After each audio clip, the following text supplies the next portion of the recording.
2 weeks ago, we celebrated Earth Day. Earth Day is a day to raise awareness about protecting the planet from. It's worth noting that taking care of our beautiful planet is as important to professional baseball players as it is to the rest of us. And, as our news and notes will attest, maybe even more. We start on Chicago's South Side, where teenagers were honored for their inventions to make our world better and cleaner. One White Sox fan even went so far as to develop a product that reflected her favorite team's play on the field. My project is called Project Poop. On Chicago's North Side, Cubs' #1 prospect Pete Crow Armstrong was asked about his commitment to recycling at the stadium, and he had this to say. Trying to contribute as much as I can on all aspects. There's worlds of work to be done. Pete is also an ice cream enthusiast. So, when he learned that his ice cream habits can help the planet, he added this. One easy thing you can do when you're at the ice cream shop is to select a cone instead of a cup. And that's just saving you one piece of trash. But the work doesn't stop. Angel superstar center fielder Mike Trout was recently asked about the importance of recycling and, especially, being a team leader when it comes to taking care of the earth. Here's what Mike had to say about being a leader in this area. Pick the guys up when things aren't right, things aren't going our way. Stay positive at all times. Just pumping positive thoughts in their minds, in their head, and being there for the guys. I think that's big for me. I love coming to the ballpark. I love trying to set an example for the guys, and it's been great. As you all know, it often feels like we're fighting an uphill, losing battle with our world's trash. When told how much trash we produce each year, even the Angels announcers couldn't hold back. The number of garbage trucks that Americans fill each year would stretch halfway to the moon. Absolutely ridiculous. That's garbage. Yes, it is. In big news for Yankees fans recently, John Sterling abruptly retired after 64 years behind the microphone. When asked about his reasons for retirement, Sterling was clear that the amount of trash left after every game was the primary motivation. I can't believe this has happened to me. I retired because I just can't do it. I can do the games. The games are easy, and working with Susan is a lark. But I just don't have the strength and stamina. Do you think you're going to miss this a lot, or is it a relief to not have to come to the park anymore? I'm not going to miss coming to the ballpark. Finally, in a recent interview, Hall of Famer John Smoltz wanted to set the record straight about why we're stuck in this cycle of so much trash. Here's what Smoltz had to say.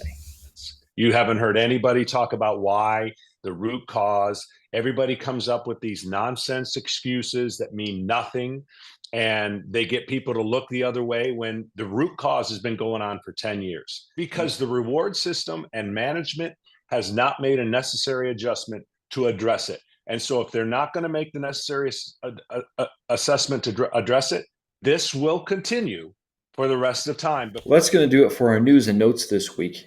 We've got a fantasy update. Adam, where are we standing right now? As it's been for quite some time, Aaron, your 24 team is on top with a comfortable margin. Your 23 team in second place.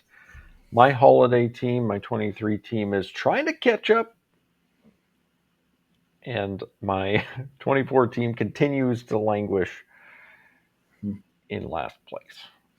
We've got a lot of season left, though. So it's a lot of work to climb back, but it's not impossible. A fun part about our season is our teams are based on baseball card packs that we've ripped for the Tops 24 and Tops 23 series.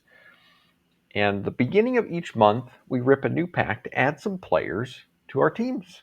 So, Aaron, you ripped a 23 pack, a 24 pack to add to your teams. We'll overcome some of your player highlights. Yeah, before I get into some of my player highlights, the thing that was interesting about ripping packs in the light of our fantasy team is that you and I were both looking for pitchers. And so it was like, in one sense, it was like, I got some really nice cards, Julio, Shohei, Bobby Witt Jr., and I love getting those cards, but it was like, I need some pitchers. I'm looking for pitchers. And it just, if you're looking for a way, if you're a baseball card collector and you're looking for a way to spice up baseball card world, I highly suggest going this route because it adds a whole nother layer, a fun way to interact with baseball cards, baseball players. It's been a lot of fun. So, without further ado, let's talk about some highlights. So let's start at the top with my Topps 2024 team. My biggest ad was Christian Walker, but Christian Walker solidifies my first base position, and he'll be there just about every single day. So I was excited for that. The other couple guys are essentially adding depth to my roster. So it's some catcher depth with Keibert Ruiz. It's some catcher depth with Patrick Bailey. Ruiz has really struggled out of the gates, but Bailey has been able to hit some. And then Cedon Rafaela, he's not going to be a top shelf guy, but he can fill in admirably when guys have off days or whatever it might be. So Christian Walker plus some depth there. Adam, how about you? Do you want to start with your 2014? Yeah, my 24 team here, I was looking for pitching. Really needed some starting pitching. I was, and I don't know how I did. The best I could do was J.P. Sears, who in his first start on my team had a nice day. He got me 22 points, so I'm excited about that. Maybe some potential there. I had Mookie Betts at second base, but my 23 team had Nolan Gorman at second base, and that was causing some difficulty for the points there. So I picked up Ketel Marte for second base and moved Mookie to my Topps Holiday 23 team. And then, like you, I added a bit of depth, Taylor Ward in the outfield, and a little bit more second base depth with Glaber. Don't know how much he'll play, but I was kind of struggling with second base depth for sure. Yeah. For my 2023 team, we were able to add some really nice players to my roster. The two big ones coming on this little RBI leaders card, Aaron Judge and Jose Ramirez. Kyle Tucker's already on my 24 teams. He's not going anywhere. So he's not getting added, but those two guys, Ramirez and Judge, adding them solidifies a couple of positions there. I picked up a little bit of depth. Chris Bryant, he's really struggled this year. And then Tanner Rainey out of the bullpen, and he's been atrocious. So he's got a minus 14 on the season. So not gonna do it. No, he's given up 2 and 3 runs every outing. So out of the bullpen. So that's not helpful. And then I had this odd thing here where with Tanner Rainey, I had 5 other pitchers, so 6 in total. And I cannot use a single one because Sandy Alcantara is out for the year. Jimmy Herget has been released, and the other 3 are in the minor leagues. So I got pitching cards, and I can't use them. It's tough. It's tough. Yeah, and for my 23 team, I was looking for some lineup depth and a little bit more star power. And I didn't get it. I got a little depth at catcher with Wilson Contreras, and at second and third base with Tyler Freeman. But I'm not really going to use them very much because I've got Salvador Perez and now Mookie Betts at second base. And that was about it. So I was hoping maybe for a little more bullpen depth. I got only 2 pitchers in this pack. Ryan Nelson, a very sort of impermanent relief pitcher for the Diamondbacks, and Spencer Strider, who's out for the season, and Nelson is actually injured right now. So I got nothing added to the pitching.